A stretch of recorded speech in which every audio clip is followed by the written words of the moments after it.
agradecerle la participación y bueno, seguir con este ciclo de webinars que viene haciendo Datalogic. Hoy es el turno de Git, una herramienta a mano.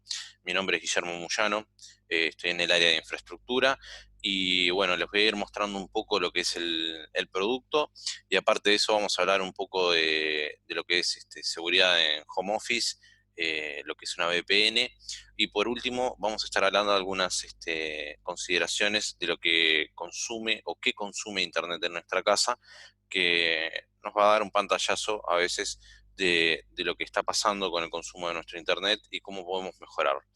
Ahora lo que voy a hacer es compartir la pantalla. Un momentito.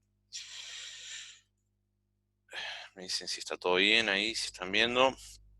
Bueno, la idea, vamos a empezar por la presentación de lo que es Git. Nosotros le decimos que es una herramienta en mano o a mano, porque la idea de Datalogic es brindar un servicio nuevo en infraestructura. Acá tenemos un poco lo que vamos a estar hablando, Git, los mínimos requerimientos de seguridad para home office, que es una VPN y que consume Internet en casa. Como les iba hablando de lo que era Git, ¿qué es Git? Git es la idea es la gestión de soluciones e infraestructuras tecnológicas, todas agrupadas en un solo servicio. Acá podemos ver en la pantalla varios servicios, como son la atención remota, el rendimiento y mejora de la red, o control de backups, o reparación de equipamiento, o preparación de la infraestructura para una mudanza, o asesoramiento en seguridad, o control o visitas programadas. La idea de esto es todos esos servicios ponerlos en un paquete y ofrecérselos. La idea es que nosotros le brindemos todo ese tipo de servicios de infraestructura en un solo servicio, que es el Git. Entonces, ustedes pueden contratar horas o pueden contratar mensualmente un abono y la idea es que tengan acceso a todos estos servicios.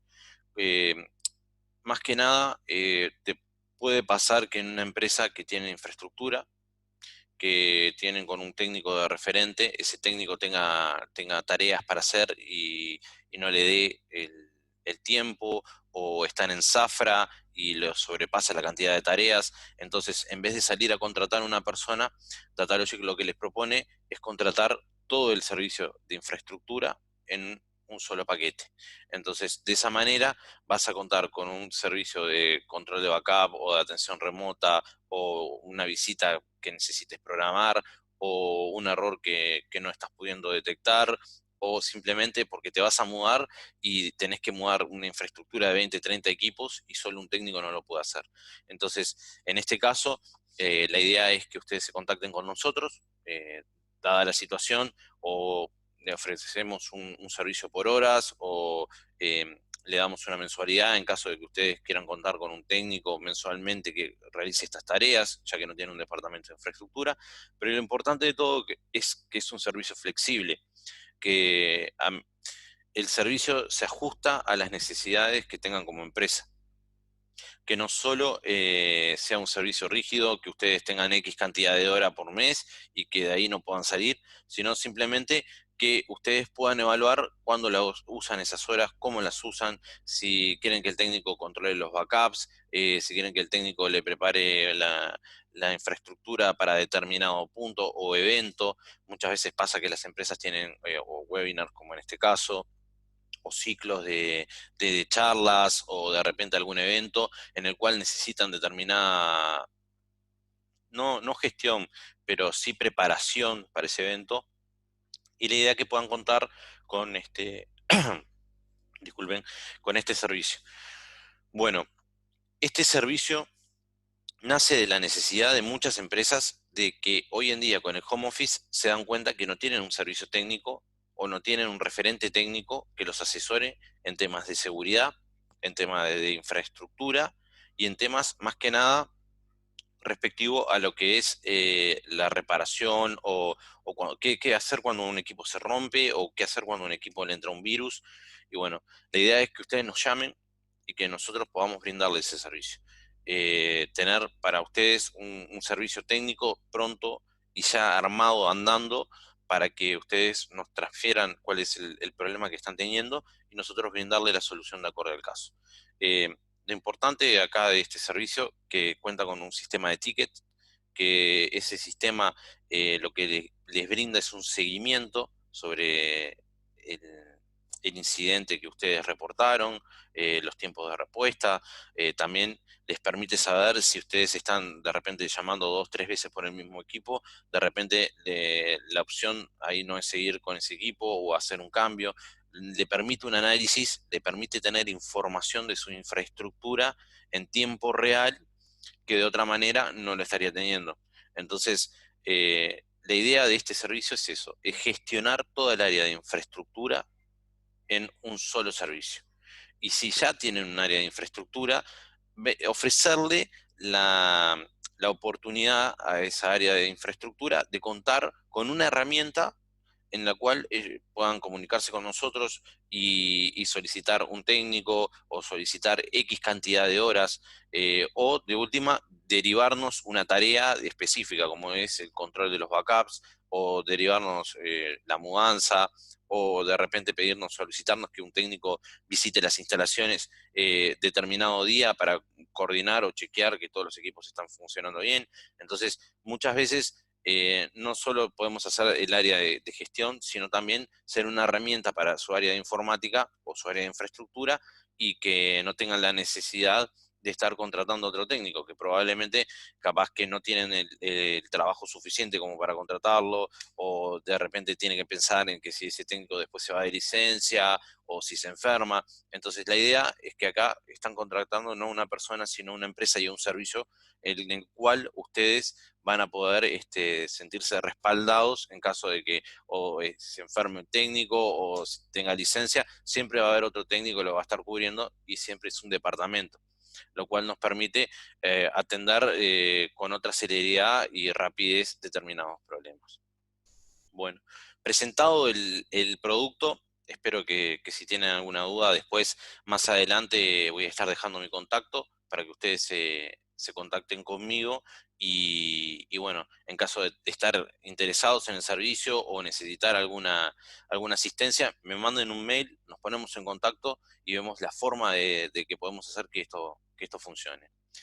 Siguiendo un poco con el motivo de la charla, vamos a hablar un poco de los mínimos requerimientos de seguridad para el home office. Dado de que hoy en día con la pandemia y con el mandato de hacer una cuarentena responsable, muchas empresas han mandado a sus empleados a trabajar desde las casas. Lo que da también al servicio técnico eh, un problema que es no tener ese primer contacto con el usuario, que siempre nos reportaban, mira, me anda lento, o tengo este problema, o ante una duda, siempre el primer contacto, estábamos ahí cerca, entonces era mucho más fácil. Al estar en un equipo que no es de la empresa de repente, porque muchas empresas le solicitaron los equipos personales a los empleados, hay determinadas cosas que estaría bueno tener en consideración a la hora de conectarnos o de trabajar en home office. Son 10 puntos que en realidad están buenos. Me voy a centrar en algunos, no voy a desarrollar todos, así que voy a empezar leyéndolos y después nos vamos a detener en algunos que me parecen los más importantes. El primero es no acceder a links o remitentes desconocidos. El segundo es actualizar tu sistema operativo y tus aplicaciones. El tercero es descargar desde web oficiales. El cuarto es proteger tu equipo con antivirus. El quinto es no dejar el equipo encendido. El 6 es utilizar contraseñas fuertes. El 7 es evitar dar información personal. El 8 es interactuar solo con contactos conocidos. 9, instalar un cortafuegos en tu ordenador. Y el 10º es borrar el historial y las cookies. Bueno, para empezar, creo que el primero es uno de los más importantes. Cuando recibimos un mail de una persona que no conocemos o de un vínculo que nos parece desconocido, una dirección que nos parece desconocido, es importante que ese mail lo borremos. No entremos en ningún hipervínculo o ningún botón o publicidad que haya en ese mail. ¿Por qué? Porque generalmente esos mails lo que hacen es engañarnos y llevarnos a una página engañosa o descargarnos algún tipo de malware o descargarnos algún tipo de virus. Es importante que si no conocemos a la persona o si no estamos seguros del origen de ese correo, lo borremos. Hay que ser claros con esto, no hay mucha vuelta. Si no conocemos a la persona o no conocemos la empresa o no nos suena familiar, mejor borrarlo. En caso de que se quieran volver a contactar, nos van a mandar otro mail. Pero fundamentalmente no entremos en links de correos que no conocemos. El segundo, me parece también muy importante. Uno tiende a apagar las actualizaciones del sistema operativo porque son engorrosas, molestan, a mitad del trabajo quieren instalar o se están descargando continuamente. Entonces, nosotros lo que recomendamos es que hay que actualizar el sistema operativo. La actualización en realidad es cuando Microsoft detecta que hay alguna vulnerabilidad o hay algún problema de seguridad, lo que hace es mandar un parche que corrige esa vulnerabilidad. Si nosotros no hacemos o no actualizamos nuestro sistema, esos parches no se cargan, no se instalan y por ende seguimos teniendo ese problema, esa vulnerabilidad.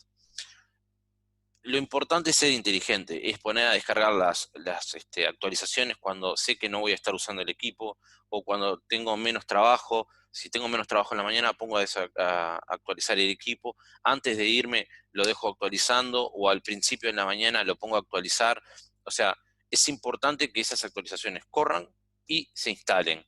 Eso lo que evita es que muchas veces uno agarra, apaga las actualizaciones, no le da corte y más adelante se entera que había un agujero de gusano o había una puerta trasera en el sistema operativo que fue utilizada por un hacker y infectó 7.000 millones de equipos. Entonces, la diferencia entre estar entre esa estadística de equipos infectados y con problema o no estar es en actualizar el equipo. Es fundamental tenerlo aprendido.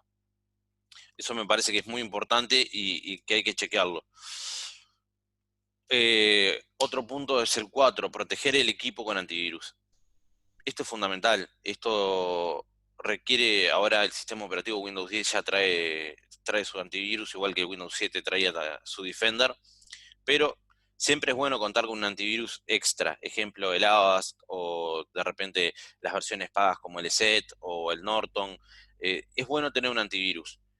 Hay opciones gratuitas como es el Avast, que obviamente ningún antivirus es infalible y nos va a proteger de los virus, pero lo que nos da es un poquitito más de protección. Y siempre hay que tratar de hacerlo un poco más complicado al hacker o al virus la entrada o la infección del equipo. En este caso, los antivirus gratuitos, ya le digo, no son extremadamente infalibles, pero nos dan un grado de protección o nos avisan o por lo menos nos ayudan con los virus de baja calidad o de poca monta, digamos, nos ayudan a protegernos de esos virus y no tienen costo. Entonces, siempre es recomendable tener un antivirus actualizado, ¿sí? Y corriendo en el equipo, lo que nos proteja de pequeños virus o nos alerte, por ejemplo, de algún mail o de algún virus que vino por mail, porque eso también lo hacen. Así que es importante tener un antivirus corriendo. El sexto punto es utilizar contraseñas fuertes.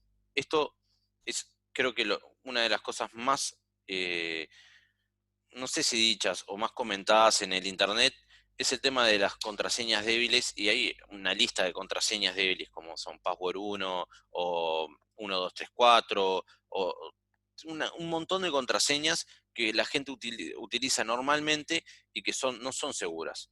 Las contraseñas para que sean seguras tienen que tener de 6 a 8 caracteres con mayúscula, minúscula y algún signo. Ejemplo, punto, un signo de exclamación, un asterisco o de repente, no sé, un signo de porcentaje.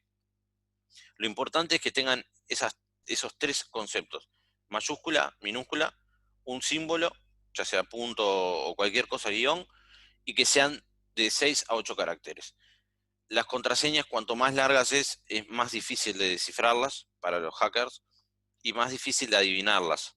Es importante que veamos que todas estas contraseñas son la llave o son la puerta a un montón de datos que nosotros guardamos. Cuentas bancarias, cuentas de correo, datos de financieros. Entonces, es importante que estas contraseñas sean seguras.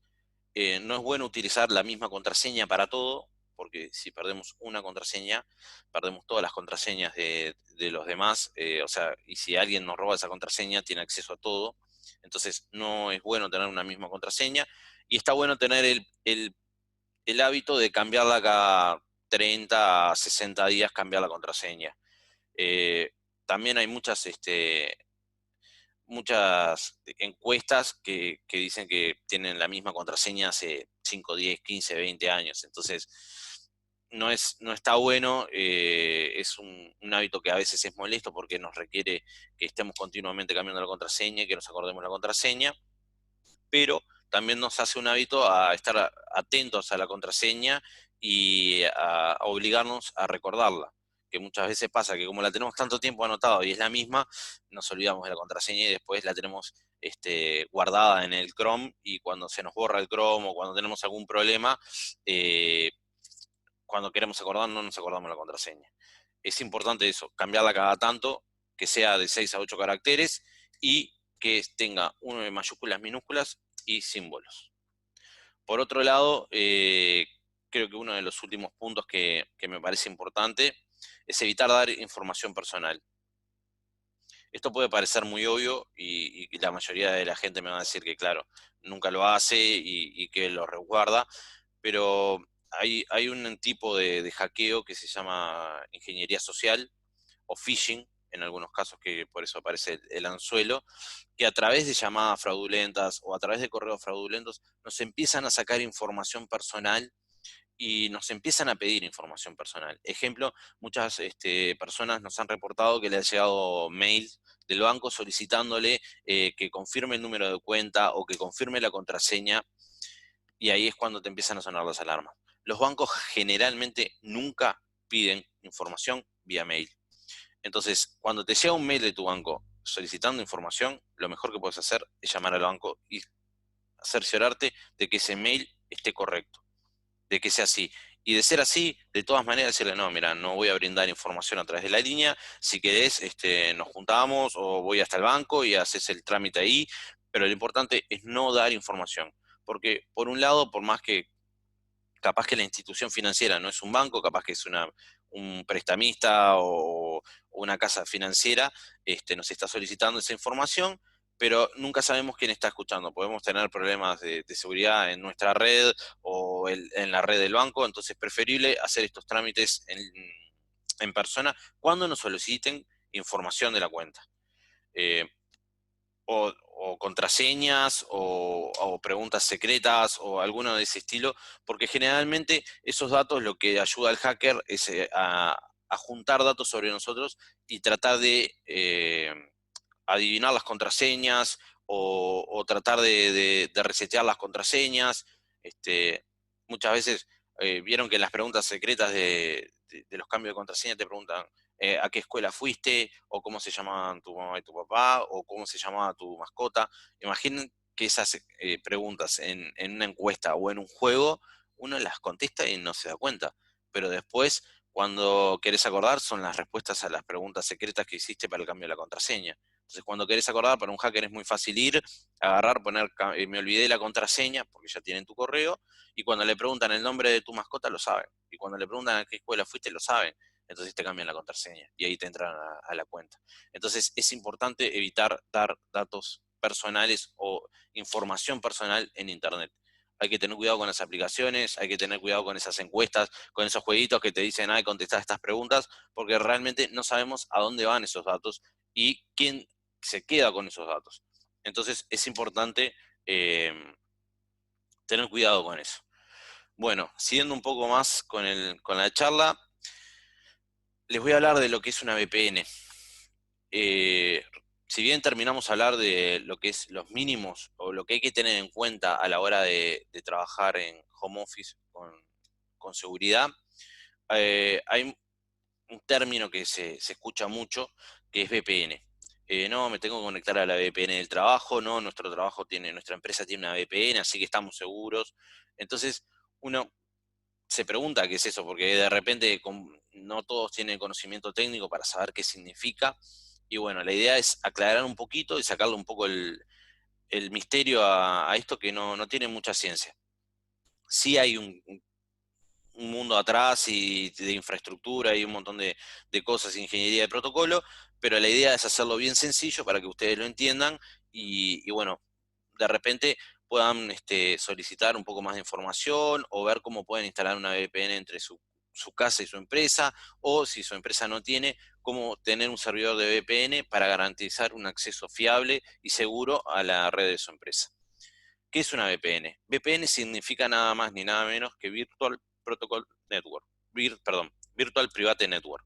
Lo que hace esto es una red virtual privada entre tu empresa y tu casa, o tu empresa y otro punto donde vos estés.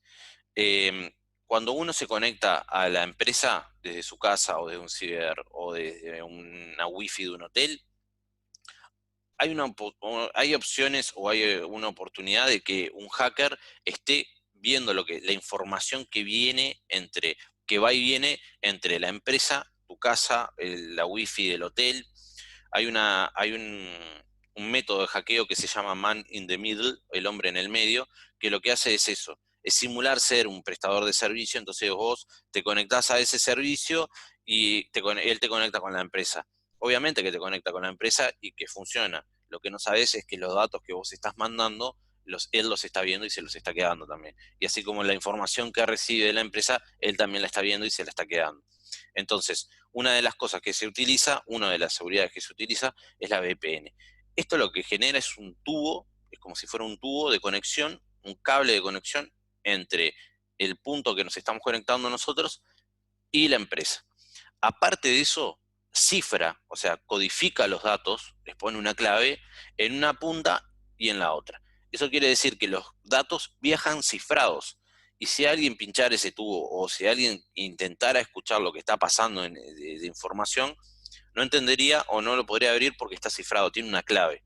Esa clave es única del programa que la genera en ese momento, en la cual es totalmente indescifrable en ese momento, o sea que para descifrarla tiene que pasar un montón de horas y de repente ya ni siquiera le sirve. Entonces, lo que agrega de seguridad es un cifrado punto a punto.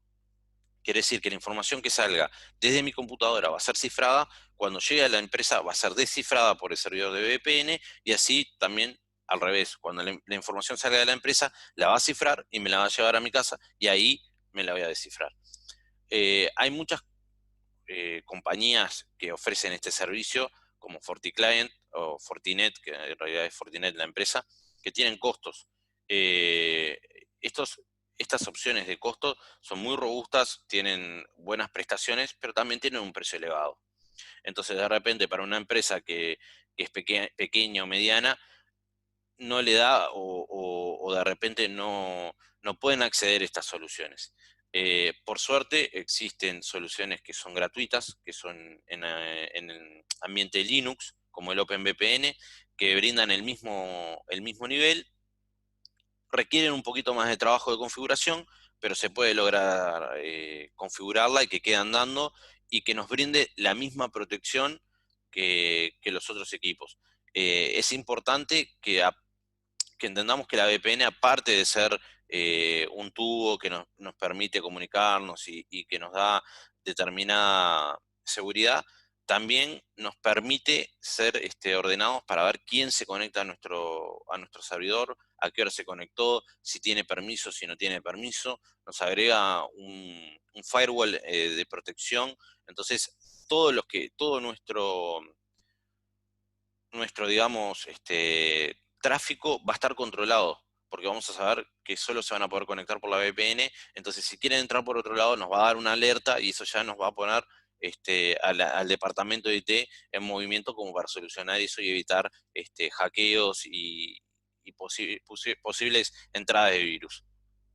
Es importante para nosotros entender que la VPN es solo una herramienta más, aparte del antivirus, de las buenas prácticas de Internet, y que para la empresa es importante.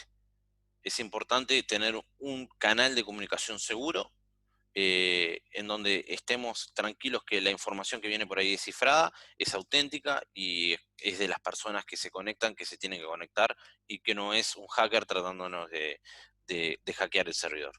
Así que esto más o menos es la VPN, no tiene mucha ciencia del punto de vista de explicarlo, del funcionamiento, de cómo funciona. Si hay una ciencia atrás de configuraciones, de prestaciones, de distintos equipamientos, que si ustedes tienen alguna duda o quieren ver de algún equipamiento o quieren ver de alguna solución, eh, en el mail que les voy a dejar al final de la charla, me escriben y ahí podemos ver de si su empresa necesita una VPN o necesita un asesoramiento de seguridad, se ponen en contacto y nos comunicamos y vemos de qué forma podemos mejorar la seguridad de la VPN o instaurar una nueva VPN para que sus empleados puedan acceder desde la casa.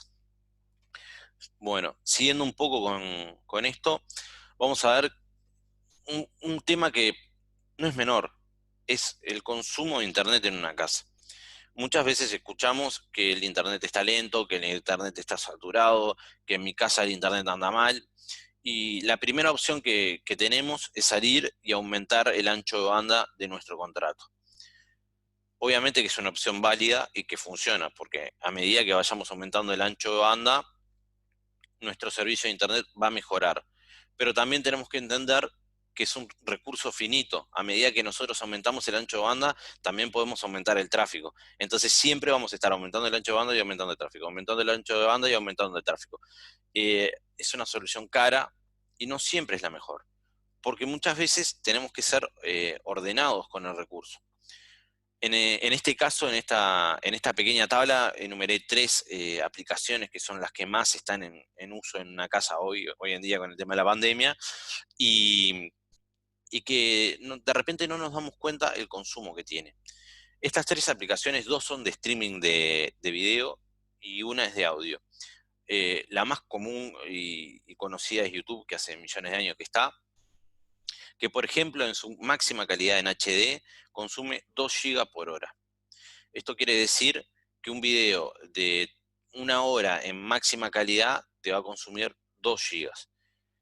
No es el tema de que te consuma porque te vayas a quedar sin internet, se te gaste el internet. Es el hecho que estás consumiendo 2 gigas en una hora. Eso quiere decir que tenés un consumo de internet de 2 gigas en una hora. Eso te va a restar al consumo, al tráfico que vos tenés. Tenés una carga de 2 gigas por hora. Eso te va a ralentizar el internet 2 gigas por hora. Entonces, a lo que tenés, por ejemplo, que si a eso le sumás una película en alta definición en Netflix, te consume 7 gigas la hora. Entonces, en una casa donde vos tenés de repente 4 personas y una está mirando Netflix y la otra está viendo un video de música en YouTube, eh, tienen en una hora un consumo casi de 10 gigas. Entonces, ¿qué está pasando? Si vos querés hacer una videoconferencia o estás trabajando, tenés una meeting o querés navegar, el consumo de video y de audio al mismo tiempo en high definition es demasiado. Entonces tu internet va a estar lento. Y el tema es por las cosas que tenés corriendo al mismo tiempo. Entonces, ¿qué es lo importante? Lo importante acá es saber, eh, digamos, el recurso de Internet, cómo administrarlo. Por ejemplo, ¿es necesario ver un video de YouTube en máxima high definition si es un video musical? No, lo importante de repente es el sonido, entonces puedo bajar la calidad del video de YouTube. En el caso de las películas, bueno, en Europa habían limitado a Netflix a la calidad mediana o alta porque el consumo excesivo en high definition había empezado a colapsar el internet en Europa. Entonces lo que le pidieron a Netflix fue cortar con el HD, solo darnos el servicio de mediano y alto y ya está con eso. Entonces el, baja la calidad de la película, obviamente, pero podemos ver la película. Entonces, muchas veces es importante también en el horario. Si yo sé que trabajo de 9 a 18, capaz que le puedo solicitar al resto de las personas que están conmigo en mi casa, a mi familia, decirle, bueno, que tengan algún tipo de consideración, que por ejemplo en Spotify, que si siempre la misma música que escuchan o la lista que escuchan, que descarguen la lista, así no tienen que estar conectados a internet. En YouTube, que usen la menos calidad posible para videos que son de música, o si son de música solo, que utilicen Spotify, no utilicen YouTube. Entonces, ahí vamos a ir reduciendo el consumo. Y también Netflix, ¿no? A la hora de estar trabajando, si hay otra persona que, bueno, que nos ayude un poco y que baje la calidad de Netflix a mediano o abajo, si no tiene mucho problema, que no se va a ver del todo bien, pero por lo menos nos está ayudando a nosotros y no tenemos que aumentar el costo del consumo de Internet. Es importante también el tema de las actualizaciones, que fijarse que todos los equipos de la casa, porque hoy en día tenés 2 o 3 equipos que estén los mismos a la misma hora o más o menos de noche o sincronizados más para saber que las actualizaciones la baja a la misma hora. Entonces saber que a esa hora hacer una reunión va a ser imposible. Entonces, si pongo a todos los equipos a bajar a las 10 de la mañana las actualizaciones, no pongo una reunión de una videoconferencia a las 10 de la mañana. O si tengo que ponerlo a las 10 de la mañana, corto las actualizaciones o las pongo en pausa. Pero por lo menos tengo entendido que voy a estar en una videoconferencia y no quiero ese consumo de internet al momento. Por el lado del resto de los participantes, pedirle, por favor, que no estén consumiendo ni Spotify o YouTube o Netflix mientras vos estás en esa reunión. Y bueno, tener en cuenta que no siempre aumentar el tráfico, el ancho de banda en el contrato es la mejor opción ante un problema de lentitud de Internet, sino evaluar qué es lo que estoy usando en el momento que lo estoy usando y si es necesario usarlo.